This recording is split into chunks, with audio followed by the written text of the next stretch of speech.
Hello everyone, welcome to my channel. तो आज के इस वीडियो में हम डिस्कस करने वाले हैं कि CSIR नेट 2020 जून में आपका जो पेपर होने वाला है, अगर सब कुछ सही रहा तो ठीक है। मैं इस बात को पहले ही क्लियर करते हुए चल रहा हूं कि जो CSIR नेट ने कहा था उसके अकॉर्डिंग में मान के चल रहा हूं कि जून में आपका पेपर होगा, ठीक है। तो अब CSIR नेट जून के लिए आपको कैसे तैयारी करनी है उसके बारे में डिस्कस करेंगे और कुछ इंपॉर्टेंट बातों पे डिस्कस करेंगे जो स्टूडेंट के रिप्लाई आए थे। उसमें से एक स्टूडेंट का रिप्लाई ऐसा आया था, मैं उसको शेयर करना चाहूंगा और उसके बारे में कुछ बातें बताना चाहूंगा, ठीक है। इसके बाद आपको आगे CSIR नेट के लिए या किसी अदर एग्जाम के लिए अगर प्रिपरेशन करना है तो कुछ बातों पे आपको फोकस करनी होगी। तो वो सारी चीजें हम आज के इस वीडियो में डिस्कस करने वाले। इसके अलावा ये वीडियो आपके लिए काफी इंपॉर्टेंट होने वाला है, सिर्फ इसलिए नहीं कि आपको CSIR नेट एग्जाम क्लियर करना है, उसके अलावा भी बहुत सारी ऐसे इंपॉर्टेंट बातें हैं जो आपको जाननी बहुत जरूरी है, ठीक है, आपके लाइफ में भी। इसके अलावा आप CSIR नेट के अलावा किसी अदर पेपर की तैयारी कर रहे हो या फिर किसी भी एग्जाम की, मान लो अगर आप मैथमेटिक्स से हट के भी किसी एग्जाम की तैयारी कर रहे हो तो कुछ बातों पे आपको ध्यान देनी होगी, ठीक है। तो एक एक करके हम लोग सारी बातों पे डिस्कशन करते हैं।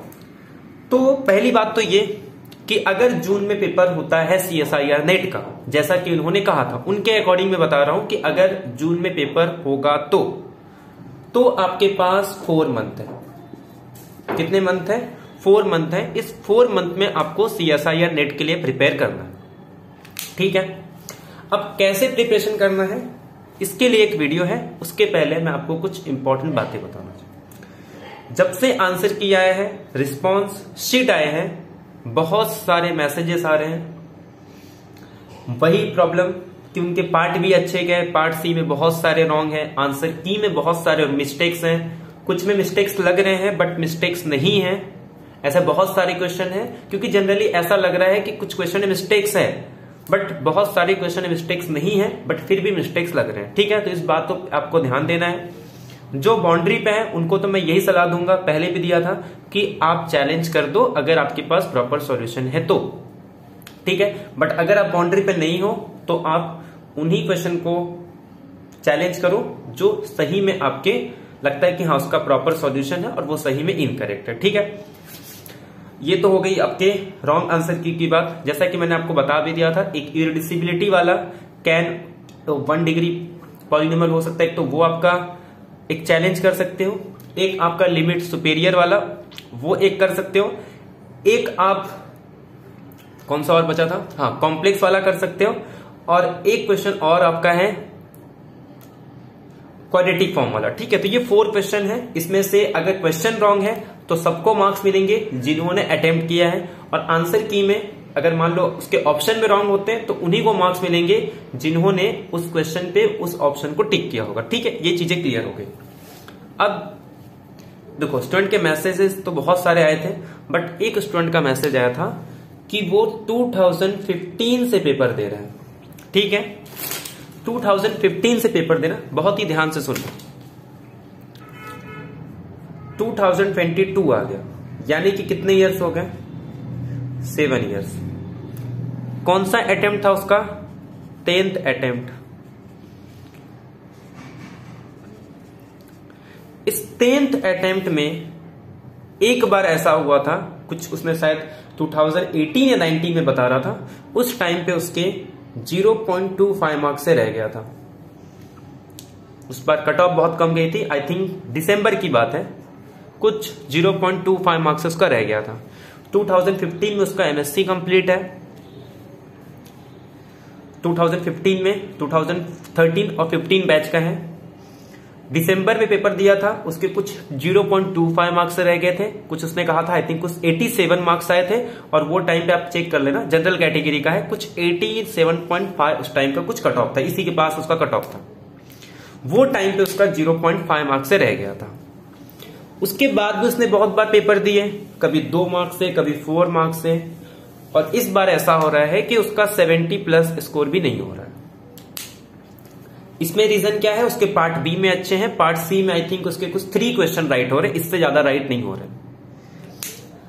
अब उसका कहना यह है कि इस बार उसने कहा कि मैं आपकी वीडियो को पिछले 1 साल से फॉलो कर रहा हूं और पिछले 1.5 साल से पेपर नहीं हो रही, 1.5 साल नवंबर 1.5 साल के लगभग, एग्जैक्ट 1.5 साल तो नहीं हुआ, कह रहा है मेरे इस पर अच्छी खासी तैयारी हुई थी और वो जीआरएफ के लिए ट्राई कर रहा था और ये लास्ट अटेम्प्ट था जब वो जीआरएफ के लिए एलिजिबल था। अब उसकी जो एज थी 28 वो भी निकल गई, यानी कि अब वो अगर नेक्स्ट टाइम अटेम्प्ट देता है, अगर सपोज उसका क्वालिफाई हो भी गया, तब भी वो जीआरएफ के लिए अप्लाई नहीं कर सकता।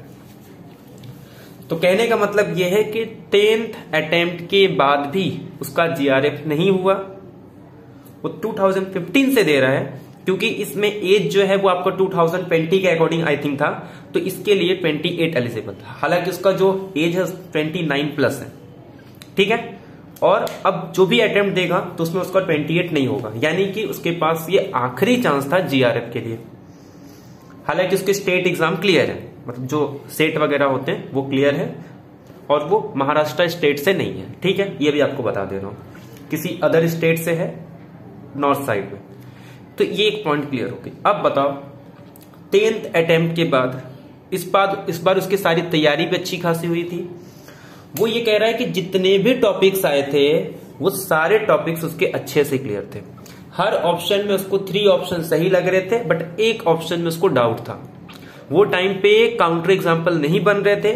उसका रीजन ये था कि उस टाइम पे पार्ट बी में अच्छे अटेम्प्ट थे, पार्ट सी उसने सबसे लास्ट में अटेम्प्ट किया था और वो टाइम पे 2 आवर के बाद वो पूरी तरीके से कह रहा था कि एग्जॉस्ट हो गया था, क्योंकि इतने प्रॉब्लम्स आ रही थी, इतने दिक्कत आ रही थी जब वो पेपर अटेम्प्ट कर रहा था।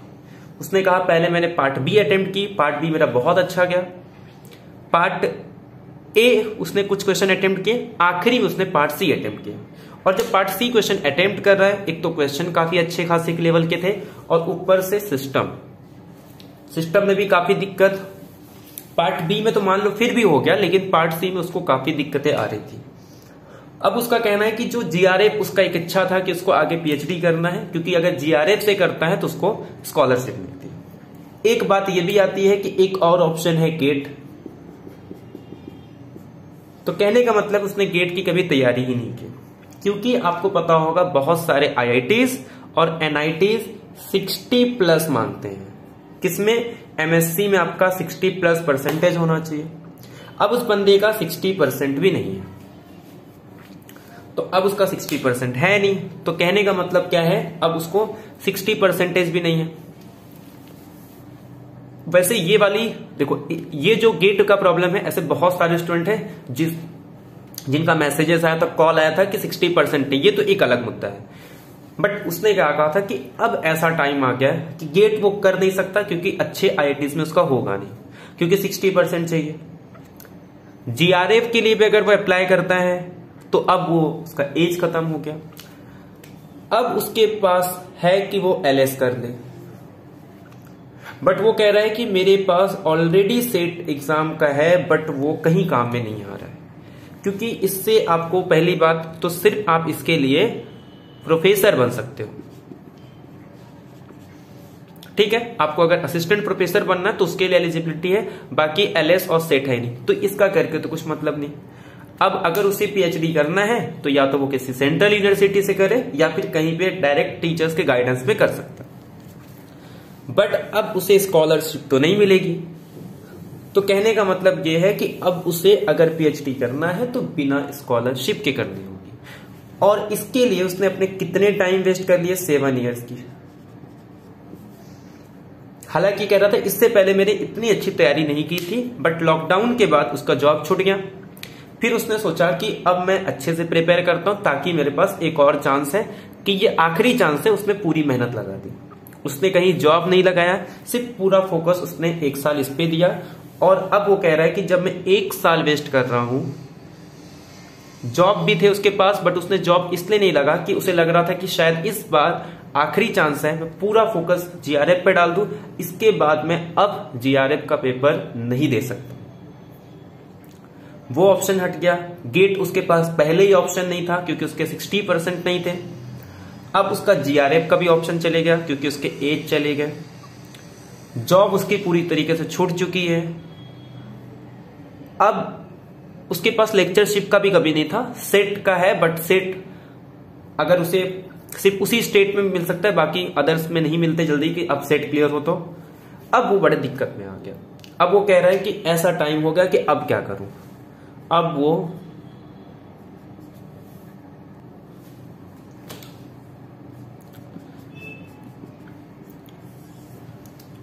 अब ये उसके साथ ही नहीं है, ऐसे बहुत सारे स्टूडेंट हैं जिनके माइंड में ये आ रहा होगा, ठीक है, कि उनको सुसाइड करना है। अब बताओ आपको क्या लगता है, इतने डिग्री लेने के बाद एक जो इतना एजुकेटेड स्टूडेंट हो, जो ऑलरेडी अपने लाइफ का मान के चलो 70+ ईयर्स उसने एमएससी किया है, अगर वो फर्स्ट स्टैंडर्ड से भी कर रहा है तब भी मान के चलो उसका कितने 12 और ये 17, अगर उसने जूनियर केजी से किया है तो मान लो 19+। अगर उसने इतने ईयर एजुकेशन में दिए हैं बट फिर भी अगर वो ये बातें कर रहा है तो कहीं से ये सही नहीं है। आप में से बहुत सारे लोगों को लग रहा होगा कि ठीक है, इतने फ्रस्ट्रेशन के बाद ये माइंड में आता है। माइंड में आना गलत नहीं है, बट इसको करना, कमिट करना, ये काफी गलत है। इस बात को ध्यान रखो। पहली बात तो ऐसा आपके माइंड में आना ही नहीं चाहिए। अगर आपको कभी ऐसा लगे तो मैं आपको यही राय दूंगा, मैंने काफी स्टूडेंट्स को राय दिया, आप सीधे तैयारी छोड़ो और जॉब पे लग जाओ। अगर आपको कोई 10K भी दे रहा है, फ्री माइंड होके जॉब करना स्टार्ट कर दो, अच्छे से वहां से एक्सपीरियंस लो, प्रैक्टिकल नॉलेज लो, आपके धीरे धीरे सैलरी इंक्रीज हो और ये जो आपके माइंड में है ना, ये चीजें चली जाएगी। मैं ये मिनिमम कह रहा हूं, कहीं पे भी पहले फ्रेश माइंड छोड़ दो कि मैंने पढ़ाई जीआरएफ वगैरह सब छोड़ दो। अगर ये आपको लगता है कि नहीं ऐसा कुछ आपके माइंड में आ रहा है ना, मैं यही कहूंगा कितना भी आपको दे आप कहीं पे भी जॉब पे लग जाओ। और ये छोड़ो, अगर आप टीचिंग फील्ड में लगते हो, मैं तो कंपनी की बात, अगर टीचिंग फील्ड में लग रहे हो, अगर आप 8 से 10 घंटे पढ़ाते हो कहीं पे भी, आप एक अच्छे इंस्टीट्यूट पे किसी, अगर आपको लगता है कि नहीं आपका भले मन था, लेकिन अगर मैं कह रहा हूं अगर आप इस स्टेज पे आ गए हो कि नहीं आपको ये करना है, तो मैं तो कहूंगा फिर वो सब करने से अच्छा उतने दूर की क्यों सोच रहे हो। एक काम करो, नीचे JEE वाले मेंस को पढ़ाओ, आप कहीं भी अच्छे कोचिंग पे लग जाओ, आपको इतना कहीं पे मिल जाएगा, आप किसी भी स्टेट में हो। अगर आपको लगता है कि नहीं आप जहां पे हो छोटा सा गांव वहां नहीं मिलता है, तो आप किसी भी सिटी में आ जाओ, कहीं पे भी, आप दिल्ली में चले जाओ, मुंबई में चले जाओ, बैंगलोर में चले जाओ, आपको इतने सैलरी मिल जाएगी, कहीं पे भी चले जाओ। कोई अच्छा क्लासेस पकड़ो, मैं सिंपल क्लासेस की बात नहीं करो, बहुत सारे ऐसे ट्यूटोरियल्स हैं जहां पे आप फिक्स पे करते हो, इतनी मिल जाती। एक बार आप जॉब पे लगते हो ना, तो आपकी जो अर्निंग होने लगती है, आप वहां पे कुछ सीखते हो, तो ये आपके माइंड से निकल जाता है। अब देखो, पहली बात तो ये है कि आपने क्यों तैयारी की थी, आपने 7 साल अपने वेस्ट क्यों किए, क्या क्या माइंड में, आप क्या क्या सोच के आपने इतना माइंड में दिया था। कि एक तो ये कि आपको पीएचडी करनी है, तो एक चीज तो है कि आपने यहां पे आप पैरेलल चल रहे थे, आप साथ में जॉब कर रहे थे और यहां पे तैयारी कर रहे थे, ठीक है। या तो ये हो सकता है कि आप सिर्फ और सिर्फ इसी की तैयारी कर रहे थे 7 ईयर्स से, या तो फिर ये हो सकता है कि आप ज्यादा फोकस इस पे कर रहे थे और साइड में थोड़ा सा जॉब कर रहे थे। तो आपका इंटेंशन क्या है कि आपको रिसर्च ही करना है, तो एक काम करो, इतना ज्यादा फोकस करने से अच्छा है आप पूरी उसमें बोलते ना पूरी तरीके से झोंक दो कि आपको सिर्फ यही करना है, ठीक है। आपको और कुछ नहीं करना है कि नहीं इस बार निकालना है। अगर फिर भी ऐसा नहीं हो रहा है कि आप फिर भी सोच रहे हो नहीं हो रहा है, तो फिर आप क्या करोगे, छोड़ दो फिर, और क्या कर सकते। मैं कह रहा हूं सुसाइड करने से तो अच्छा सबसे अच्छा ऑप्शन है छोड़ दो आप, और कुछ नहीं कर सकते। जैसे क्योंकि अगर यहां से अगर आप कोई भी डिसीजन लेते हो, इसका मतलब आप सिर्फ अपने बारे में सोच रहे हो। जिसने आपको 19, उसके पहले कुछ 5 ईयर और अब, या फिर सिंपल आपको 8 ईयर्स तक जिसने आपको संभाला है, ठीक है। अब आपकी बारी है इसको संभालने की। और अगर आप इस स्टेज के बाद जो आपको लग रहा था कि नहीं पहले मैं इसको संभाल रहा हूं, एक स्टेज ऐसा आएगा कि जब ये मुझे संभालेगा, और उस स्टेज पे अगर आप कुछ ऐसा कदम उठाते हो तो इसका मतलब आप सिर्फ अपने बारे में सोच रहे हो, इसके बारे में आप सोच ही नहीं रहे हो जिसने आपको इतने साल तक संभाला है। तो सीधे माने में आप सेल्फिश हो, आप सिर्फ अपने बारे में सोच रहे हो, इसका मैं और कोई कंक्लूजन नहीं निकाल सकता। आप सीधे सीधे जॉब पे लग जाओ, आपके पास इतनी अच्छी खासी डिग्री है, अगर आपके पास नॉलेज है, अगर आपको ऐसा लगता है कि नहीं मैंने 7 ईयर इतनी मेहनत की है, तो इसका मतलब आपके पास इनफ अच्छी खासी नॉलेज है। आपके नॉलेज को चेक करने के लिए आपके पास डिग्री होना जरूरी नहीं कि आपके पास डिग्री हो तो ही आपके पास नॉलेज हो। अगर आपने साथ साथ अच्छी मेहनत की है, आपको प्राइवेट में काफी अच्छी खासी आपको जॉब मतलब सैलरी दे सकते हैं। बट अगर सही मायने में आपको ऐसा लगता है कि नहीं मुझे अच्छी खासी नॉलेज है, आप कहीं खुद का आप प्राइवेट पढ़ा सकते हो, आप प्राइवेट ट्यूशंस ले सकते हो, क्योंकि आपको पता है कि हाँ आपने इतनी मेहनत की है और आगे भी आप मेहनत कर सकते हो। इसका मतलब क्या है, सीधी सी बात है, आप अपना खुद का खोल सकते हो या आप किसी अच्छे कोचिंग में लग जाओ, क्योंकि आपने मेहनत की है, आपका मेहनत सबको दिखेगा। बट अगर आपको खुद पे विश्वास नहीं कि नहीं आपने खुद मेहनत नहीं की है, तो आप फिर बात ही खत्म है। तो इस चीज को ध्यान दो, ऐसा आपको कुछ नहीं करना है। या तो फिर आप देखो जेआरएफ का तो निकल गया, मैं इसकी बात तो अलग है कि इसके पास अब चांस नहीं है, तो इसके पास तो मैं यही कहूंगा कि जॉब पे लग जाए, या फिर अगर रिसर्च करना है तो किसी टीचर से मिले, ठीक है, आप साथ में पैरेलल जॉब पे लग जाओ। किसी टीचर्स के अंदर में आप पीएचडी करो, अच्छा टीचर, जो भी टॉपिक्स आपको चाहिए उस टॉपिक के अच्छे टीचर्स को सिलेक्ट करो, गाइड जो भी रहेंगे प्रोफेसर, उस प्रोफेसर के अंडर में करो। और कोई प्रोफेसर नहीं कहता कि अगर आपको जीआरएफ नहीं मिल रहा है तो कोई भी ऐसा प्रोफेसर नहीं होगा जो आपको कहेगा कि जॉब मत करो। हर प्रोफेसर ये कहते हैं कि आपको जॉब नहीं छोड़ना है। क्यों? क्योंकि अगर जीआरएफ मिल रहा है तो ठीक है, आप पूरी तरीके से फोकस करो, क्योंकि अगर आपकी इच्छा ही है तो आप किसी भी यूनिवर्सिटी से इंटरव्यू दो, क्योंकि आपने 7 ईयर एक्सपीरियंस किया है, 7 ईयर का आपने मेहनत की है, इसका मतलब आपको अच्छी खासी नॉलेज है। क्योंकि अगर आपको रिसर्च में जाना है तो आपको अच्छी खासी नॉलेज होनी चाहिए। जीआरएफ नहीं निकला वो एक अलग बात है, लेकिन आपको लगता है कि आपके पास नॉलेज है तो आप किसी भी टीचर के अंडर में करो और साथ में जॉब करो, तो दोनों चीजें बैलेंस हो जाएगी। आप अपना रिसर्च भी कर पाओगे और जीआरएफ भी कर पाओगे। या फिर अगर आपको लगता है कि नहीं अब मन उठ ही गया है तो आप सीधे सीधे जॉब पे लग जाओ। लेकिन अगर आपका मन है कि नहीं मुझे फिर भी करना है, तो अब जीआरएफ का तो एज कम नहीं होगा, तो आपके पास यही एक रास्ता है।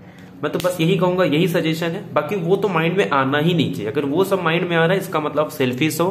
कोई भी स्टूडेंट हो, कितना भी फ्रस्ट्रेशन हो, सबसे कूल माइंड अपने फैमिली को देखो, बस अपने आप सारी चीजें माइंड से हट जाएगी, ठीक है। तो ये चीजें आपको सिर्फ अपने बारे में नहीं सोचना है, अपने फैमिली के बारे में सोचना है, इस बात का आपको ध्यान रखना है, ठीक है। अब बात करते हैं थोड़ा नेट के बारे में कि आगे आपको कैसे प्रिपेयर करना है। अच्छा, आपकी क्या राय है, आपको ऐसा क्या लगता है कि क्या करना चाहिए, ठीक है। अब मेरी बात को ध्यान से सुनो। जून में आपका पेपर होने वाला है, कब? 2022 जून में। 4 मंथ है आपके पास। अब इससे पहले मैं आपको कुछ और इंपॉर्टेंट बातें बता देता हूं, ठीक है। जैसे मान लो 100% स्टूडेंट जितने भी दिए तो कितने हो जाएंगे? 100%। अब इसमें से नेट जो सिलेक्शन करता है कहता है कि वो 6% सिलेक्ट करता है, बट मैं मान के चल रहा हूं कि 6% नहीं सिलेक्ट करते, वो सिर्फ 5% लोग को ही सिलेक्ट करता है, जिसमें से 3% कहते हैं जीआरएफ के लिए। मान के चलो 2.5% वो जीआरएफ के लिए सिलेक्ट कर रहा है। कितने हो गए? 100% में से, यानी कि सिर्फ 5% ही सिलेक्ट हो रहा है। कहने का मतलब यह है कि हर बार, हर 6 मंथ में 95% स्टूडेंट बच जाते हैं। कितने? तो मतलब जब जैसे अगर आपने पेपर दिया है तो इसमें कितने, अगर 100% स्टूडेंट पेपर दे रहे हैं तो मान के चलो सिर्फ 5% लोग का ही सिलेक्शन होगा। इसका मतलब 95% तो आपके पास बच गए। अब प्रॉब्लम क्या होती मैं ये बता रहा हूं, क्यों कुछ लोगों का सिलेक्शन नहीं होता, जबकि अच्छी खासी नॉलेज भी होती है, अच्छी खासी तैयारी होती है, बट फिर भी नहीं होता। इसका रीजन क्या है? क्योंकि उनके माइंड में ये होता है, जैसे एक फॉर एग्जांपल किसी बंदे ने अटेम्प्ट दिया कट ऑफ 100 मार्क्स है और उसके मार्क्स आ गए 98, या फिर मान लो उसके 99 आ गया, उसे लग रहा है कि सिर्फ उसका 1 मार्क्स से रह गया। अब वो क्या करेगा, नेक्स्ट जून के लिए मान लो वो प्रिपेयर कर रहा है। अब उसे तो ये लग रहा है कि मेरा सिर्फ 1% ही, मतलब 1 मार्क्स ही बाकी है, तो मैं अगर थोड़ी मेहनत करूं, थोड़ी गलती कम कर दूं तो मैं जून में निकाल दूंगा, और अब मुझे पूरा फोकस इस पे नहीं करना है क्योंकि मेरी तैयारी हो चुकी है। थिंकिंग समझो, उसे क्या लगता है, उसे मेरी तैयारी पूरी हो चुकी है और अब मुझे क्या करना है, सिर्फ थोड़ा ध्यान देना है क्योंकि मुझे सिर्फ 1 मार्क्स चाहिए। जबकि उसको नहीं पता कि वो 6 मंथ का जो रेगुलर मेहनत था वो उसे 99 पे लेके आया था। और अब अगर वो ये सोच रहा है कि मैं थोड़ी भी मेहनत कर लूं तो ये 1 कवर कर लूंगा, ऐसे बहुत लोगों की थिंकिंग होती है और ये रियलिटी है, फैक्ट है, आप लोगों में से बहुत लोगों को पता होगा। ठीक है, अब इसमें क्या होगा, उसे लगता है कि सिर्फ 1% है, बट वो ये भूल जाता है कि इसी थिंकिंग वाले ये 95% बच्चे फिर से आपके साथ पेपर देंगे जिसमें से किसी 1 मार्क्स से छूटा है, किसी का 2 मार्क्स से छूटा है, किसी का 3 मार्क्स से छूटा है और किसी से बहुत ही सिली मिस्टेक हुए, बहुत सारे। तो अगली बार अगर मिस्टेक भी हटा दे तो भी उसका निकल जाएगा। अब इसमें 2 कैटेगरी के स्टूडेंट होते हैं, एक जिनको लगता है नहीं कि मैंने 6 मंथ मेहनत किया है, अब मैं फिर से 6 मंथ तो नहीं होता, रिजल्ट के बाद आपको 4 मंथ ही मिलते हैं। ठीक है, इस 4 मंथ में मैं फिर से वही मेहनत करूंगा जो मैंने लास्ट टाइम की थी। कुछ लोग को लगता है कि नहीं, मैं 99 तक ऑलरेडी पहुंच चुका हूं, अब मुझे क्या करना, सिर्फ 1 मार्क्स के लिए करना। ऐसे लोग का कभी सिलेक्शन नहीं होता। तो इस बार अगर उनका 99 से है तो अगले बार मान के चलो वो 70 पे ही अटक जाएंगे, क्योंकि उनका वही क्वेश्चन आएगा जो उन्होंने एज इट इज पहले किए थे। नए क्वेश्चन आएंगे उसको तुरंत वो छोड़ देंगे क्योंकि उनका दिमाग ही काम नहीं करेगा, क्योंकि उस तरीके से प्रैक्टिस उनकी नहीं हुई है। ये बंदा सेम मेहनत से कर रहा है तो इसका 100 नहीं, इसका ये मान लो 20+ तक चले जाएगा अगर उसने सेम मेहनत की। क्यों? क्योंकि अगर वो कंटिन्यू कर दे, जैसे ही पेपर हुआ उसने आगे कंटिन्यू कर दिया, तो फिर इसका मान के चलो वो 99 से कर रहा है। लेकिन अगर ये बीच में छोड़ के थोड़ा ध्यान दे या फिर कहे कि नहीं मैं अब 2 महीने बाद स्टार्ट करूंगा, तो अब ये 0 से स्टार्ट कर रहा है। अब ये कितनी मेहनत करेगा इस पे डिपेंड करता है कि 0 से कहा जा रहा है। अब यहां से आपको जितना स्कोर ज्यादा करना है तो आपको मेहनत ज्यादा करनी होगी। ये कम मेहनत में लेकिन पहुंच तो जाएगा, बट ये ज्यादा से ज्यादा 70 to 80 पहुंच सकता है, इससे ज्यादा नहीं पहुंच सकता अगर ये 1 मंथ बाद 2 मंथ बाद स्टार्ट कर रहा है।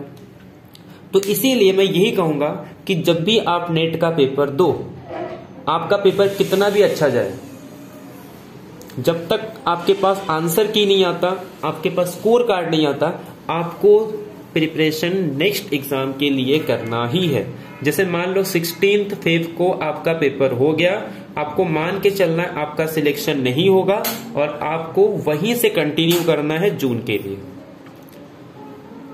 अब आपको रिजल्ट का वेट करना है। अगर रिजल्ट आपका पास आ गया तो आपको फिर पीएचडी के इंटरव्यू के लिए करना है, लेकिन अगर नहीं हुआ तो आपको उस स्टडी को कंटिन्यू करना है जून के लिए। ऐसे स्टूडेंट नेक्स्ट टाइम बहुत ही अच्छा रैंक लेके आते हैं।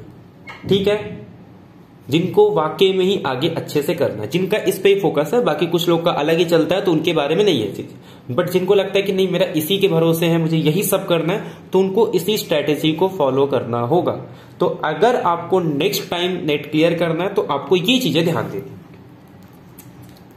अब आपको स्कोर कार्ड का वेट नहीं करना है, आपको स्टडी, आपको मान के चलना आपका नेट नहीं हुआ है, भले आपके अच्छे स्कोर हो, जब तक आपके हाथ में स्कोर कार्ड नहीं आता तब तक आपको नेक्स्ट जून के लिए प्रिपरेशन करना है।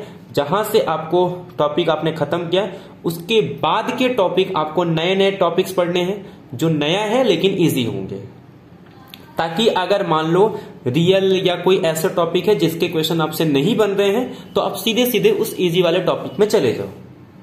क्योंकि कभी कभी रियल में अगर जैसे फॉर एग्जांपल 4 क्वेश्चन है जिसमें 3 में डाउट है तो आप 4th उसको छोड़ दो, क्योंकि भले आपने 3 राइट किया है, 4th में अगर रॉन्ग हो गया आपको मार्क्स तो नहीं मिलेंगे, लेकिन आपने कुछ नए टॉपिक अगर इस 4 मंथ में किए तो आप उस क्वेश्चन में जा सकते हो।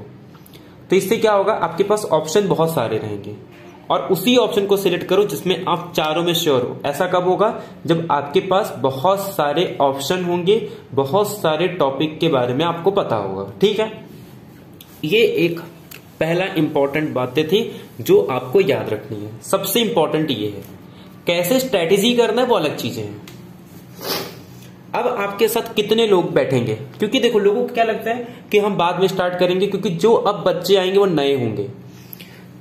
जैसे मैं आपको एक एग्जांपल बता रहा हूं, मान लो इस बार कितने पेपर ने दिया, 10,000 ने दिया। इस 10,000 का मान लो इसमें से 6% लोग का या 5% लोग का सिलेक्शन हो गया, तो कितने सिलेक्शन हो गए, 500। कितने बचे, तो ये आपके 9,500 इतने स्टूडेंट का हो गया, इतने स्टूडेंट बचे। इसमें से मान के चलो 5 स्टूडेंट छोड़ देते हैं, वो आगे पेपर नहीं देते, इतना मान के चलो, तो आपके पास अब कितने स्टूडेंट बच गए, 10,000 में से आपके पास अब ये स्टूडेंट बच के 9,000, ये पुराने स्टूडेंट है। नए स्टूडेंट इसमें से पहले 10,000 थे, अब वो कितने हो जाएंगे, इसके सिर्फ जो नए बच्चे हैं ना, वो इसके सिर्फ 15% मान लो वो नए बच्चे आते हैं, यानी कि अब आपके हो गए टोटल कितने, 10,500। पुराने स्टूडेंट आपके 9,000 और आपके पास नए स्टूडेंट आ गए 500। अरे हाँ सही है ना, 9,000 और आपके पास नए स्टूडेंट आ गए 1,500। टोटल कितने हो गए, 10,500। अब आपको शायद ये लग रहा होगा कि ये 10,000 स्टूडेंट नए हैं, बट ये नए नहीं है। इसमें से 9,000 स्टूडेंट जो आपके हैं ये आपके पुराने स्टूडेंट हैं। इसमें से मान के चलो 1,000 स्टूडेंट तो ऐसे होंगे जिनका 1-2 मार्क्स से रह गए। इस 1,500 में से मान के चलो सिर्फ 1% ही है, मतलब 1% का मतलब कितने, सिर्फ 15 लोग का ही सिलेक्शन होता है। मैक्सिमम मान के चलो 20 लोग का सिलेक्शन, जो एक्स्ट्रा ऑर्डिनरी होते हैं। पहले अटेम्प्ट में बहुत कम लोग का ही लगता है, मान लो बहुत ज्यादा टैलेंटेड निकल के उस साल के तो 50।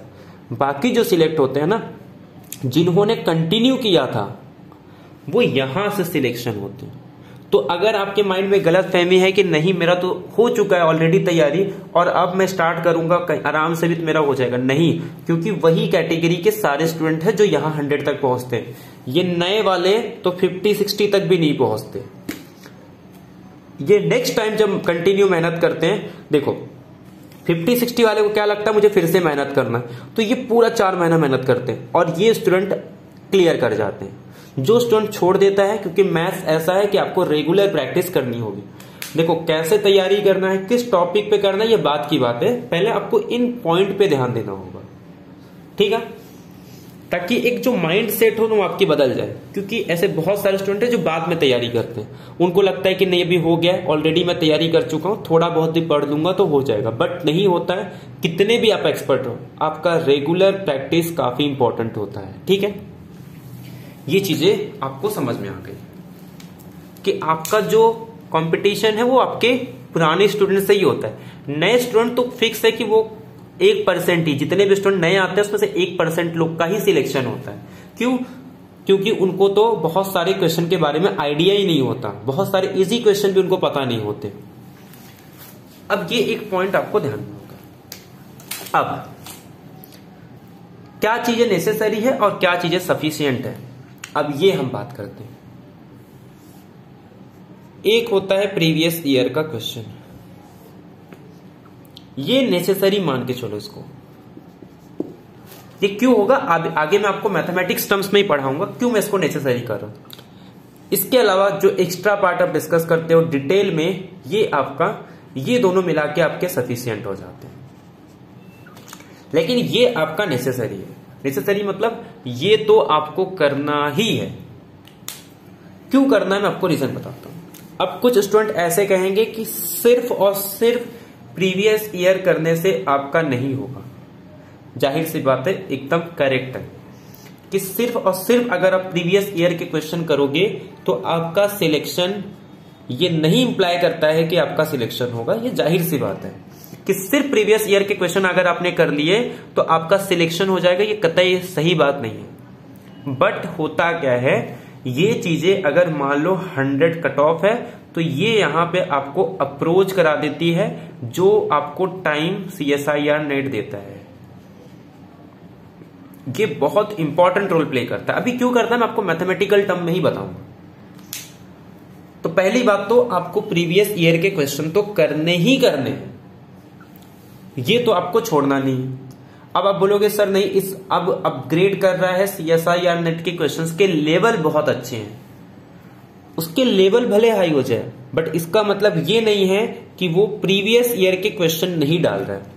इस बार की बात ले लो, जिस स्टूडेंट ने पार्ट बी में 18 में से किसी के 15 राइट है, किसी के 20 में से 18 राइट है, किसी ने 22 किया है तो 20 प्लस राइट है, इसका 90% क्रेडिट जो जाता है वो आपके प्रीवियस ईयर के क्वेश्चंस को जाता है। क्योंकि पार्ट बी में अगर आप इतना स्कोर कर पा रहे हो, इसका रीजन क्या है? क्योंकि उसमें वही टॉपिक पूछे गए थे जो आपको पता है कि उन्हें सॉल्व करने का तरीका क्या है। ये कैसे पता चला? क्योंकि उस टाइप के क्वेश्चन आपने सॉल्व किए। कैसे सॉल्व किए? अपने मन से तो नहीं बनाया, आपको पता थे कि इसके पहले भी इस टाइप के क्वेश्चन आते हैं और इनका यही अप्रोच है जो आपको फॉलो करना है। देखो मैं आपको एकदम सिंपल बता रहा हूं। एक बंदा, उसके सामने पेपर है, ठीक है, उसके सामने एक नया क्वेश्चन आ गया। 3 चीजें होती हैं। जिस टॉपिक से वो क्वेश्चन आया है उसके बारे में वो नोन है, यानी कि उस क्वेश्चन के बारे में आपको पता है, या तो उसके बारे में उसको नहीं पता है। अब अगर उसको नहीं पता है तो नो सॉल्यूशन, उसके पास कोई सॉल्यूशन नहीं है, सीधे सीधे उस क्वेश्चन को वो छोड़ देगा। समझ में आ रहा है? अगर नहीं पता है तो उस क्वेश्चन को छोड़ देगा। लेकिन अगर वो उसे नोन है तो उसके पास 2 है, इनफाइनाइट सॉल्यूशन या तो यूनिक सॉल्यूशन। अब ये क्या है? अब आपके माइंड में आ रहा होगा कि इनफाइनाइट सॉल्यूशन या यूनिक वे। अगर आपको टॉपिक्स पता थे जिस टॉपिक से क्वेश्चन आए हैं, अगर आपको पता भी है टॉपिक, क्वेश्चन भी है, बट आपको पता ही नहीं होता कि इस क्वेश्चन को किस तरीके से करना है, इसका अप्रोच क्या होगा, आप बहुत अलग अलग तरीके से इनफाइनाइट वे में उस को अप्रोच कर सकते हो कि उस क्वेश्चन के सॉल्यूशन तक कैसे पहुंचोगे। अगर आपका गलत तरीका होगा तो आप डाइवर्ट कर जाओगे, आप कभी नहीं सॉल्व कर पाओगे। आपका अप्रोच सही है तो हो सकता है आपका फर्स्ट अप्रोच काम आ जाए, आपका सेकेंड अप्रोच काम आ जाए, आपका थर्ड अप्रोच काम आ जाए। एक बहुत अच्छा बंदा है जो एक्सपर्ट है, बहुत अच्छी उसकी दिमाग चलती है, सारा टॉपिक अच्छा है, बट उसे ये नहीं पता है कि इस क्वेश्चन को किस तरीके से वो सारी अप्रोच करेगा। पहला approach, second approach, third approach, fourth approach में आ गया, तो उसे कहा जाता है इनफाइनाइट सॉल्यूशन। मतलब इनफाइनाइट वे है उस सॉल्यूशन तक पहुंचने की। अब वो कितने वे में आंसर आ जाएंगे, मतलब कौन से अप्रोच से वो करेगा, ये उसको पता नहीं। हो सकता है पहले अप्रोच में आ जाए, हो सकता है सेकेंड अप्रोच में आ जाए, हो सकता है थर्ड अप्रोच में आ जाए, बट हो सकता है उसका टाइम जा रहा है, क्वेश्चन को छोड़ दे, आपके 3 अप्रोच के टाइम वेस्ट हो गए। ये रीजन क्या था? क्योंकि उसने प्रीवियस ईयर के क्वेश्चन नहीं सॉल्व किए थे। अब यूनिक सॉल्यूशन मतलब एक क्वेश्चन आया, उसने प्रीवियस ईयर के सारे क्वेश्चन किए थे, वो टॉपिक के में प्रीवियस ईयर के क्वेश्चन आ चुके हैं। अब उसको टॉपिक भी पता है, अब उसको पता है कि एक ही वे इसी तरीके से इस क्वेश्चन को किया जाता है और सिर्फ यूनिक सॉल्यूशन होता है, यहां पे उसका टाइम बच जाता है। ठीक है, तो ये बेनिफिट होता है प्रीवियस ईयर के क्वेश्चन की। आपको नहीं पता है तो इसमें आपका टाइम बच जाता है बट मार्क्स भी नहीं मिलता। इसमें आपको शायद मार्क्स तो मिल जाए बट आपका टाइम वेस्ट हो जाए। लेकिन प्रीवियस ईयर के क्वेश्चन में आपका मार्क्स भी मिलेगा और आपके टाइम भी बचेंगे। तो इतना इंपॉर्टेंट होता है प्रीवियस ईयर का क्वेश्चन। बट ये नहीं कि आपके प्रीवियस ईयर के क्वेश्चन से एग्जाम क्लियर हो जाएंगे। तो ये चीजें मैं आपको इंपॉर्टेंस बता दिया कि प्रीवियस ईयर के क्वेश्चंस के इंपॉर्टेंस क्या होते हैं। जब आपको एग्जाम में ऐसे क्वेश्चन दिखे जो आपने प्रीवियस ईयर के क्वेश्चन में सॉल्व किए, तो ऐसे क्वेश्चन को सॉल्व करने का तरीका आपको पता होता है। आप कहोगे वो क्वेश्चन इजी है, वो क्वेश्चन इजी नहीं है, बल्कि उस लेवल के क्वेश्चन आपने पहले से किए। अब आता है कि पार्ट सी में, इसमें भी कुछ क्वेश्चन ऐसे रहते हैं कि जो आपके प्रीवियस ईयर से रिलेटेड हो, बट मैं इस बार की बात कर रहा हूं। अब जैसे मान लो अब कुछ ऐसे स्टूडेंट कहेंगे कि पार्ट सी में तो ऐसे भी क्वेश्चन आए थे जो इससे पहले प्रीवियस ईयर में नहीं पूछे गए थे, बट इससे आप ये क्यों दोष दे रहे हो कि प्रीवियस ईयर के क्वेश्चन नहीं करने चाहिए? क्योंकि प्रीवियस ईयर के क्वेश्चन ने तो आपका टाइम बचा दिया, आपकी एक्यूरेसी अच्छी कर दी। अब आपका जो सही इंटेलिजेंस है वो तो यहां पे चेक हो रहा है। अब आपको यहां पे टाइम देना है। आपने अच्छे मार्क्स भी लेके आ गए, आपकी एक्यूरेसी भी अच्छी थी, आपने एक ही वे में, यूनिक वे में आपने उस क्वेश्चन को अप्रोच कर लिया, टाइम भी बच गया, एक्यूरेसी भी अच्छी होगी, सब कुछ अच्छा है। अब आप अपना इंटेलिजेंस चेक करो कि आपने कितनी मेहनत की है और पार्ट सी में उन सारे नॉलेज का यूज करो। लेकिन अगर आपने प्रीवियस ईयर के क्वेश्चन नहीं किया तो आप तो पूरा दिमाग तो यहीं लगा दोगे, पूरा टाइम भी यहीं लगा दोगे, आप फिर यहां पे भी वही चीज करोगे, तो 3 घंटे तक आप इतना दिमाग नहीं लगा सकते। तो अब आते हैं कि इसके लिए क्या करें, कि अगर नए तरीके से क्वेश्चन आ गए तो उसके लिए आपको क्या करना चाहिए। तो सबसे पहले अगर एक नया स्टूडेंट है, उसको अच्छी खासी रैंक लानी है, तो सबसे पहला अप्रोच होना चाहिए कि वो सिलेबस देखे। उसमें से आप अपना एरिया देखो कि किस एरिया में आप अच्छे हो। एरिया मतलब एरिया या फिर डोमेन बोलो, ठीक है, ये ज्यादा, किस डोमेन में आप बेस्ट हो। आपका रियल अच्छा है, आपका लीनियर अच्छा है, आपका कॉम्प्लेक्स अच्छा है, आपका मॉडर्न अलजेब्रा अच्छा है, आपका जो भी अच्छा हो, फिर भी आप इसी पे फोकस करो। एक नए स्टूडेंट को मैं यही सलाह दूंगा कि आप रियल पे फोकस करो, लीनियर अलजेब्रा पे फोकस करो। कॉम्प्लेक्स मॉडर्न अलजेब्रा को साइड इसके इंपॉर्टेंट थ्योरम देख लो, बट आपको रियल और लीनियर अलजेब्रा पे फोकस करना है। और साथ ही साथ कॉम्प्लेक्स के प्रीवियस ईयर के क्वेश्चन करो, ताकि आइडिया लग जाए कि कहां से क्वेश्चन बन रहे। मॉडर्न अलजेब्रा के प्रीवियस ईयर के क्वेश्चन करो, आपको पता चल जाएगा कि पूरा मॉडर्न अलजेब्रा करके कुछ मतलब नहीं है। तो आपको पता चलेगा कि इसमें से मुझे कुछ इंपॉर्टेंट टॉपिक्स ही करने हैं।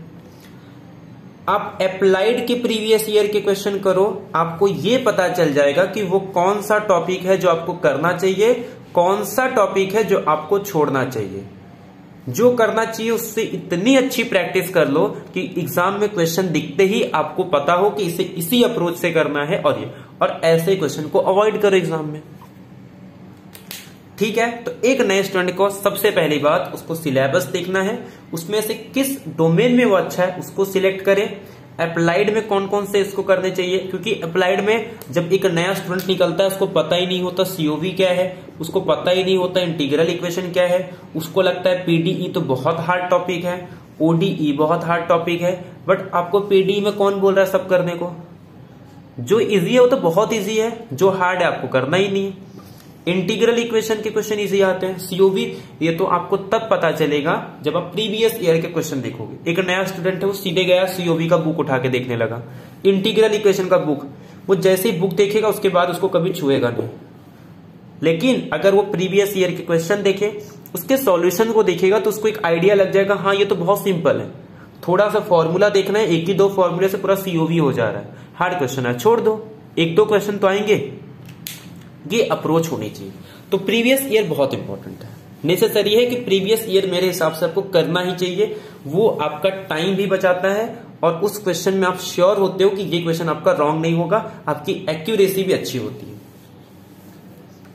अब आता है पार्ट सी या अननोन क्वेश्चन। अननोन मतलब टॉपिक्स आपको नोन है, प्रीवियस ईयर में नहीं आया है। अननोन मतलब अननोन क्वेश्चन है, टॉपिक नोन है। अरे टॉपिक आपका नोन है, टॉपिक अननोन है तो नो सॉल्यूशन, उसको तो हाथ ही नहीं लगाना। जिस टॉपिक के बारे में आपने पढ़ा ही नहीं हो तो उसको तो पहले हाथ नहीं लगाना। टॉपिक आपको पता है, जैसे सीक्वेंस आपने बहुत पढ़ा है लेकिन वो क्वेश्चन अननोन है। आपने पॉइंट सेट टोपोलॉजी पढ़ी है लेकिन वो क्वेश्चन अननोन है। आपने कॉन्टिन्यूटी डिफरेंशिएबिलिटी पढ़ा है बट वो क्वेश्चन अननोन है। आपने आइगन वैल्यू आइगन वेक्टर पढ़ा है बट उसके क्वेश्चन का पूछने का तरीका अलग है। आपने सिस्टम ऑफ लीनियर इक्वेशन पढ़ा है बट उसके क्वेश्चन का पूछने का तरीका है। ये सिर्फ आपको रियल और लीनियर में ही करना है, बाकी सब में नहीं करना। बाकी सब में वही करना है जो आपने पहले से किया है, उस पर आपको दिमाग नहीं लगाना है। तो ऐसे क्वेश्चन को करने के लिए आगे से आपको क्या करना होगा। अब जैसे फॉर एग्जाम्पल इस बार आपको ऐसे बहुत सारे ऑप्शन दिखे होंगे कि फर्स्ट राइट है, सेकंड राइट है, थर्ड राइट है, फोर्थ में आपको कंफ्यूजन है। दो क्वेश्चन ऐसे हैं कि ये आपस में रिलेटेड है या आपस में रिलेटेड है, अब ये दो करे या ये दो करे, इसमें भी डाउट है आपको। तो ऐसे क्वेश्चंस के लिए आपको क्या करना है, तो अब आप एक आदत डाल दो, जब भी पढ़ो, जैसे मैं आपको रियल में एक अप्रोच बताता हूं, लीनियर में तो ठीक है, लीनियर को तो अच्छे से कर लो, मैं रियल में आपको अब आगे से पढ़ने का तरीका बताता हूं। आपने रियल में कोई भी टॉपिक लिया, सेम वही अप्रोच होगा, बट उसमें और एक्स्ट्रा क्या करना है, आपको डिटेल में सारी टॉपिक पढ़नी है, वही आपको कॉन्टिन्यूटी पढ़ना है, वही आपको डिफरेंशियबिलिटी पढ़ना है, वही आपको काउंटेबिलिटी, आपको point set topology, connected, compact, वही चीजें पढ़नी है। बट अब आपको ध्यान दो, जैसे मैंने कहा था आपके पास बहुत सारे काउंटर एग्जाम्पल होने चाहिए। अब आप कभी भी क्वेश्चन करो ना, कोई भी चीज हो, आपको एक सेट दिया गया, जैसे मान लो ये ओपन है, या वो कनेक्टेड है, या वो कॉम्पैक्ट है, या पाथ कनेक्टेड है, ठीक है। मैं अप्रोच बता रहा हूं, यही सेम अप्रोच आपको हर एक टॉपिक के लिए लगाना, बट ये सबसे इंपॉर्टेंट है कि आप कैसे अंदाजा लगा सकते हो कि किस टाइप के क्वेश्चन, ओपन है, कनेक्टेड है, कॉम्पैक्ट है, पाथ कनेक्टेड हो, या फिर क्लोज, डिस्क्रीट, ये बहुत सारे इस टाइप के टाइप समझो कि मैं किस तरीके से बताना चाहूं। अब आपको इसके इंटीरियर के बारे में पता होना चाहिए, इसके बाउंड्री के बारे में पता होना चाहिए, इसके क्लोजर के बारे में पता होना चाहिए, इसके लिमिट पॉइंट के बारे में पता होना चाहिए कि अगर ये काउंटेबल है तो उसके इंटीरियर के बारे में क्या बोल सकते हो, उसके बाउंड्री पॉइंट के बारे में क्या बोल सकते हो, उसके क्लोजर के बारे में बात कर, उसके इंटीरियर के बारे में क्या कह सकते हो। आपको ये प्रूफ नहीं करना, इसके बारे में जानना है, इंटरेस्ट होना चाहिए कि अगर एक सेट ओपन है तो उसका इंटीरियर, उसका बाउंड्री पॉइंट, उसका क्लोजर, उसका लिमिट पॉइंट क्या होगा, क्योंकि धीरे धीरे आपको थोड़ा अपने आप में अपग्रेड करना होगा। अगर आपके अंदर इंटरेस्ट है कि अगर आपको आगे टीच करना है, प्रोफेसर बनना है, अगर आपको रिसर्च में जाना है, तो ये इंटरेस्ट आपके अंदर क्यूरियोसिटी होनी चाहिए, ठीक है। लिमिट पॉइंट क्या है, उसका बाउंड्री पॉइंट क्या है, ये चीजें रियल के अंदर इसका बिहेवियर कैसा है, तो सिर्फ रियल के अंदर नहीं, आपका R/N के अंदर कैसा बिहेवियर है, आप किस टोपोलॉजी की बात कर रहे हो, क्या आप मैट्रिक्स स्पेस की बात कर रहे हो, कौन सा matrix space, usual matrix space या फिर डिस्क्रीट मैट्रिक्स स्पेस, या आप जनरल टोपोलॉजी की बात कर रहे हो। आपको पूरा टोपोलॉजी नहीं पढ़ना है, पूरा टोपोलॉजी पढ़ने जाओगे तो 4 महीने आपके टोपोलॉजी पढ़ने में चले जाएंगे, बट इस टाइप का आपका अप्रोच होना चाहिए।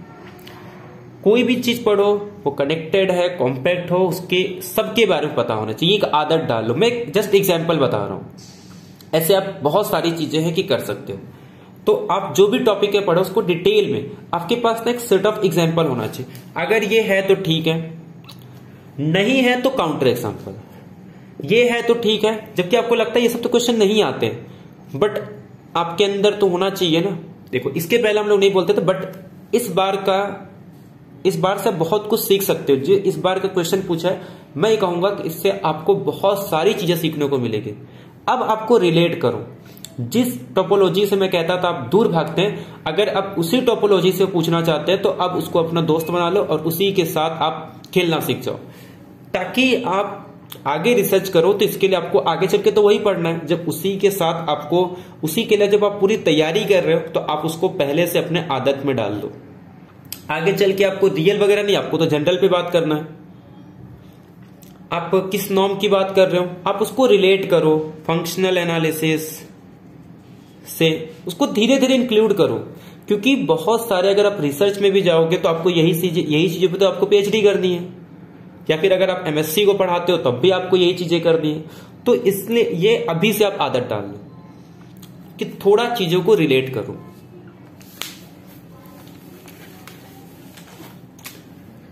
मैं अगर बात करूं लीनियर अलजेब्रा पे,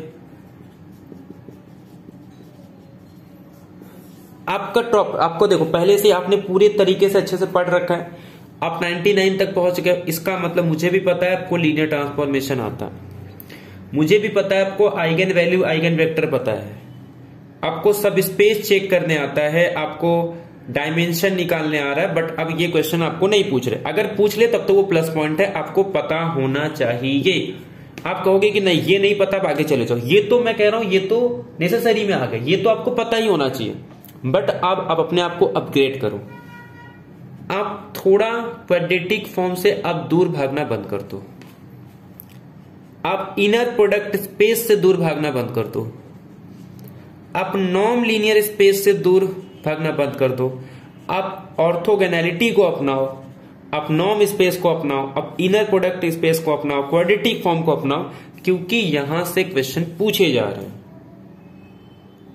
बहुत डिटेल में नहीं डिस्कस करना है, बट इनमें इनके जितने हो सकते हैं क्वेश्चन सॉल्व करो। इसमें भी आपको थोड़ा और आगे बढ़ना होगा, जितने हो सकते बेसिक डेफिनेशन से क्वेश्चन सॉल्व करना सीखो। मैट्रिक्स है, अलग अलग टाइप के मैट्रिक्स के बारे में पढ़ो। सिस्टम ऑफ लीनियर इक्वेशन का डिटेल में किस तरीके से बनते पता होना चाहिए। इस बार का जो सिस्टम ऑफ लीनियर इक्वेशन का वही कॉन्सेप्ट पे आया था, कुछ अलग नहीं आया था, वही सेम आया था। ऐसा नहीं कि आप सिस्टम ऑफ लीनियर इक्वेशन के जो क्वेश्चन आए थे भले हार्ड था, टाइम लगता, लेकिन आप उस क्वेश्चन को राइट कर सकते थे। तो थोड़ा अपने आप को अपग्रेड करो, कॉम्प्लेक्स मॉडल पे नहीं, मैं आपको जस्ट कह रहा हूं ये चीज आपको रियल और लीनियर पे ही फोकस करना है। बाकी टॉपिक में मैं अभी आपको नहीं कहूंगा, कॉम्प्लेक्स में आप इंपॉर्टेंट टॉपिक्स ही करो और उसमें टाइम बचाओ। मॉडल अलजेब्रा में भी आपको यही कहूंगा कि इसमें और हो सकता है और रिजल्ट याद कर लो, और कुछ मत करो, हट के आता है सीधे सीधे छोड़ दो। अप्लाइड में भी जितना हो सकता है उतना अच्छा प्रैक्टिस कर लो इंपॉर्टेंट क्वेश्चन के, क्योंकि इस बार भी बहुत सारे रिलेटेड वही सारे टॉपिक आपको चाहे सीओबी में मिल गए थे, आपको ओडीई में भी मिल गया था, आपको पीडीई में भी मिल गए थे, इंटीग्रल इक्वेशन में भी मिल गए थे, इसके अलावा आपका मार्को चेन में भी मिल गया था। ये बहुत इंपॉर्टेंट टॉपिक है, यहां से आपको आपके एरिया के क्वेश्चन कंपलसरी है कि मिल जाएंगे। तो ये चीजें तो आप छोड़ दो, आपको जो अपग्रेड करना है अपने आप को वो सिर्फ और सिर्फ रियल और लीनियर अलजेब्रा में, और इनको कनेक्ट करो फंक्शनल एनालिसिस से। अगर आप किसी स्टेट एग्जाम का या किसी और अदर एग्जाम की तैयारी कर रहे हो तो आप इनको कनेक्ट करो मेजर थ्योरी से, आप इनको कनेक्ट करो टोपोलॉजी से। अब ऐसा नहीं कि आप जनरल टोपोलॉजी पढ़ना स्टार्ट कर दो, अब जो टॉपिक रियल में पढ़ते हो आप देखो कि उनका बिहेवियर अलग अलग मैट्रिक्स स्पेस में कैसा है। अगर आप मैट्रिक्स स्पेस चेंज करो, आपने डिस्क्रीट चेंज किया तो उसका बिहेवियर क्या चेंज होगा। अगर आपने जैसे फॉर एग्जांपल आपने चेंज कर दिया उसका जनरल टोपोलॉजी की बात करें तो तब क्या होगा। वही चीजें आपको पढ़नी, वही बेसिक चीजें, बट आपको भी इन जनरल पढ़ना है। आपको ऐसा लगा कि वो आपसे कुछ पूछ रहा है बहुत ही डिटेल में टोपोलॉजी के अंदर का पूछ लिया, नहीं, वही सेम क्वेश्चन था, वही कनेक्टेड है, टॉपिक वही है, बट आपको जनरल पूछ रहे हैं। ऐसा नहीं कि आप लोगों के आप सेट फंक्शन पढ़ने वो सब डिटेल में, वो तो आपको पता ही होना चाहिए क्योंकि वो सब एमएससी में आप कर के आए हो, लेकिन आपको बेसिक काउंटर एग्जाम्पल पता होने चाहिए कि ये चीजें बिहेवियर कैसे होते हैं। प्रूफ करने मत जाओ, बट आपको आइडिया तो होना चाहिए, क्योंकि आगे तो रिसर्च में आप सारी चीजें प्रूव करोगे।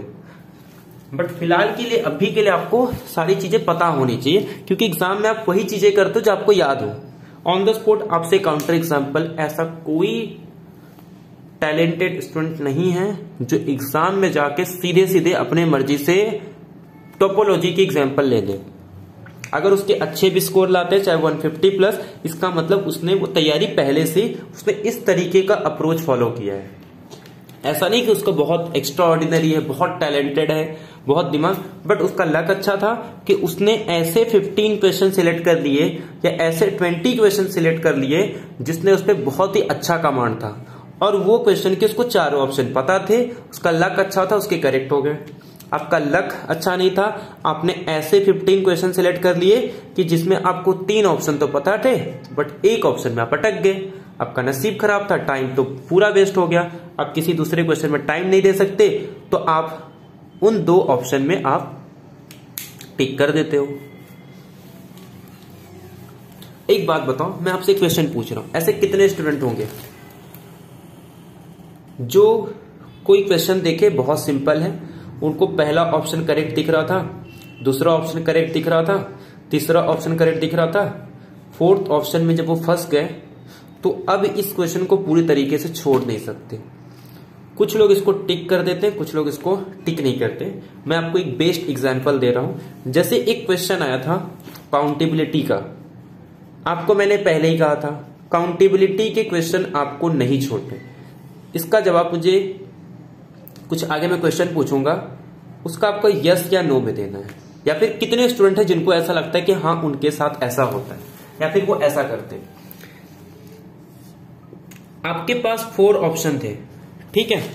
वो पार्ट बी का क्वेश्चन था, उसमें आपका जो पहला ऑप्शन था क्या था कि जितने भी पॉलिनोमियल है विथ रैशनल कोएफिशिएंट, जितने भी पॉलिनोमियल है with rational coefficient, real coefficient और उनका रूट रैशनल में होगा।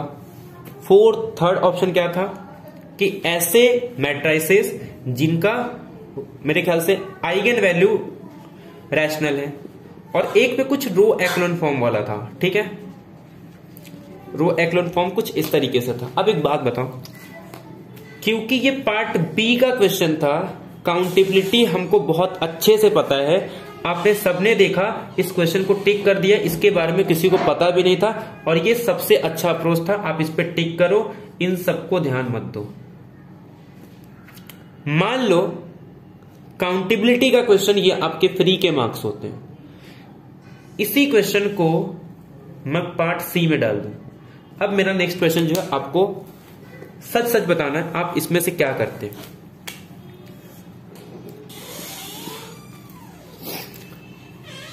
देखो, ये जो पार्ट बी का क्वेश्चन था ना, 90% स्टूडेंट ऐसे होंगे जिनका ऑप्शन करेक्ट आया होगा।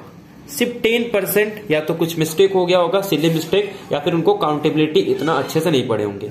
सिर्फ 10% स्टूडेंट्स का ही रॉन्ग हुआ होगा, बाकी 90% स्टूडेंट्स का करेक्ट हुआ होगा।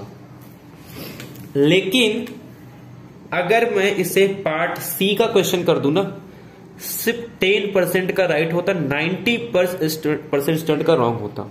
मैं आपको रीजन बताता हूं।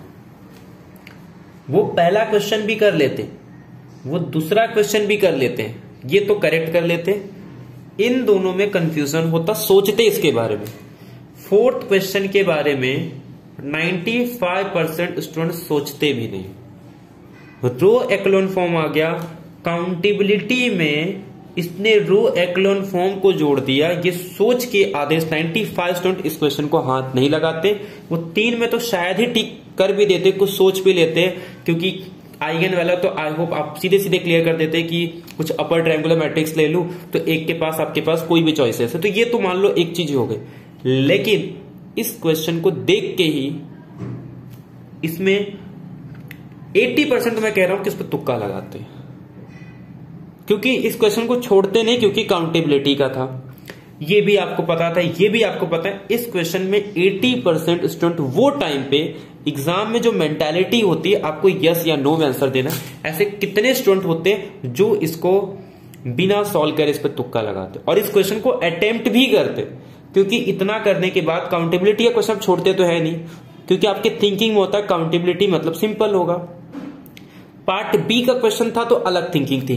पार्ट सी में इस क्वेश्चन को कितने स्टूडेंट, मेरे को यही चाहिए कि कितने को स्टूडेंट को लगता है कि इसमें आप लोग तुक्का लगाते, क्योंकि रो एक्लोन फॉर्म में काउंटेबिलिटी का रैशनल वो टाइम पे आपका माइंड ही काम नहीं करता। पार्ट बी का क्वेश्चन कैसे आपने इसको राइट टिक कर दिया, लेकिन इसमें 90% चांसेस थे कि इसमें किसी का लक साथ कर देता तो उसका करेक्ट हो जाता, वरना इनकरेक्ट हो जाता, बाकी तो आप शायद कर भी लेते हैं। तो ये चीजें होती है कि क्वेश्चन का लेवल कैसा है। आपने इस क्वेश्चन को पिकअप कर लिया, एक अच्छा स्टूडेंट जिसको ये भी पता था, ये पता था, बट वो टाइम पे इतना नहीं होता कि आप इसलिए तुरंत काउंटर एग्जांपल ढूंढ लो या फिर आपके माइंड में आ जाए कि इस टाइप के क्वेश्चन को कैसे करोगे। तो फिर यहां पे आपका टाइम वेस्ट भी हो जाता है और आपके चांसेस रहते हैं 50% कि करेक्ट भी हो सकता है, इनकरेक्ट भी हो सकता है। 10% स्टूडेंट या 5% स्टूडेंट है कि उनका बहुत ही अच्छा नॉलेज है तो वो कर लेते हैं, वो अलग केस है, उनको तो आप इंक्लूड ही मत कर दो, उनका तो क्लियर होना ही होना है। आप एवरेज स्टूडेंट में ऐसे स्टूडेंट को तो कभी काउंट भी मत किया करो। आप अपने साथ एक एवरेज स्टूडेंट को, क्योंकि जो अच्छे स्टूडेंट हैं उनको तो इसकी अप्रोच की जरूरत भी नहीं पड़ती, वो अच्छे खासे नॉलेज पे रहते एकदम, प्लस उनको तो वो अपने ही मस्त रहते, ठीक है। तो ये चीजें आपको ध्यान रखें। बट इसका जवाब मुझे चाहिए कि ऐसे कितने % स्टूडेंट होते कि अगर यही क्वेश्चन पार्ट सी में आता तो आपका सेम अप्रोच होता कि थर्ड तक तो आप शायद दिमाग भी लगा लेते, लेकिन फोर्थ क्वेश्चन को आप ऐसे ही कर देते।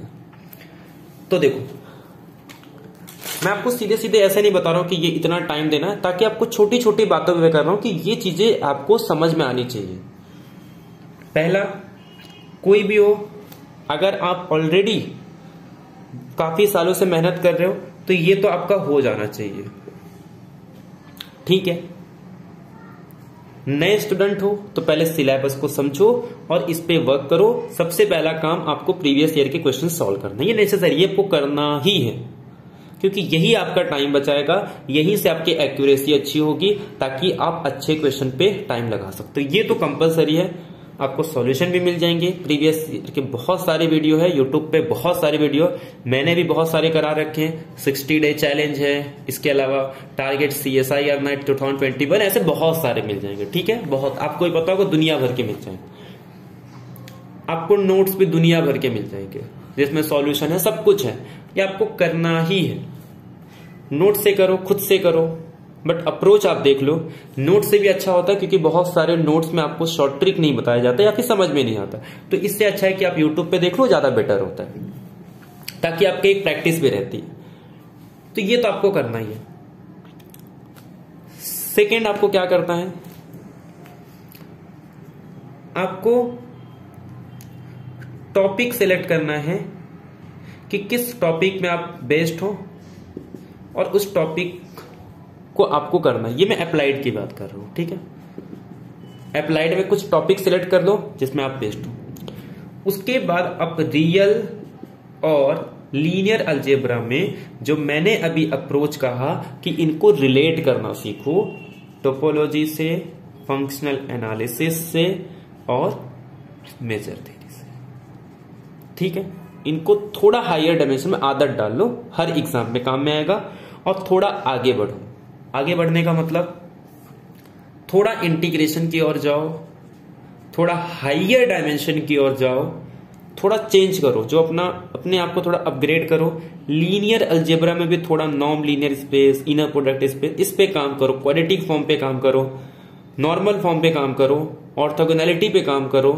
ये सारी चीजें आजकल क्वेश्चन में पूछे जा रहे हैं, बाकी सारे एग्जाम से पूछे जा रहे हैं, ताकि आप अगर गीट की भी तैयारी कर रहे हो आपके लिए काफी इंपॉर्टेंट हो जाएगा, क्योंकि वहां पे फंक्शनल टोपोलॉजी का बहुत ज्यादा इंपॉर्टेंस है। वहां पे आगे PhD भी करोगे तो भी इंपॉर्टेंस है।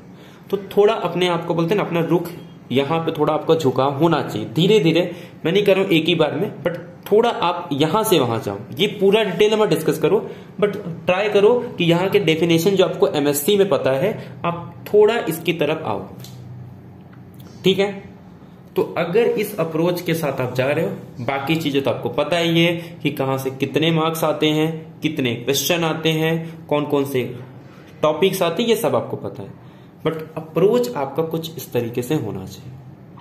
जिस क्वेश्चन को भी करो, उससे जितने भी क्वेश्चन उठते हैं, क्वेश्चन मतलब आपके माइंड में आने चाहिए। मैं ऐसा नहीं कह रहा हूं कि जो टॉपिक आपको दिया गया ये टॉपिक आता है, वैसा नहीं। टेक्स्ट बुक में है वो तो आपको आना चाहिए, वो अलग चीज है। किसी भी क्वेश्चन को देख के आपके माइंड में कितने क्वेश्चन उठते हैं कि इससे ये भी पूछा जा सकता है। आपको सीक्वेंस आगे, सीक्वेंस के बारे में आपको सब कुछ पता होना चाहिए। कौन किसको इंप्लाई करता है, कौन किसको इंप्लाई नहीं करता है, किसके बीच में डफन, हर जगह यही काम में आता है कि क्या किसके लिए नेसेसरी है, क्या किसके लिए सफिशिएंट है, किस डोमेन में सफिशिएंट है, ओपन में है, क्लोज में है। अगर फंक्शन की बात करूं तो ये सारी चीजें आपको पता होनी चाहिए और आप अपने अप्रोच को थोड़ा चेंज करो। देखो, अगर किसी ने पूरी वीडियो देखी है तो ये सारी चीज आपको क्लियर हो गई होगी, लेकिन अगर आप बीच में भी किसी ने वीडियो एंड कर दिया होगा तो ये सारी बातें आपको नहीं समझ में आई, ठीक है। इस वीडियो में मैंने कोई शॉर्ट ट्रिक नहीं बताया कि आप इस तरीके से तैयारी करो, ऐसे करो, ये टॉपिक कर लो। जो आपके साथ होगा, जो आप झेलते हो डेली लाइफ में, वो उस तरीके से कुछ, और जो एक जेन्युइन होना चाहिए आपका अप्रोच, उस तरीके से। बाकी पढ़ना कैसे है ये तो आप से अच्छा कोई नहीं समझ सकता।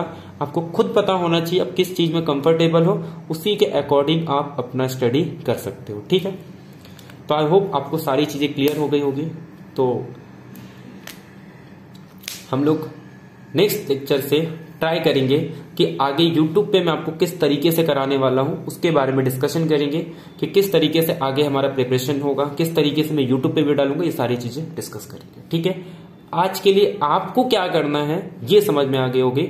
नेक्स्ट वीडियो में मैं क्या करने वाला हूं वो बताएंगे। ठीक है, चलो, thank you very much, have a nice day.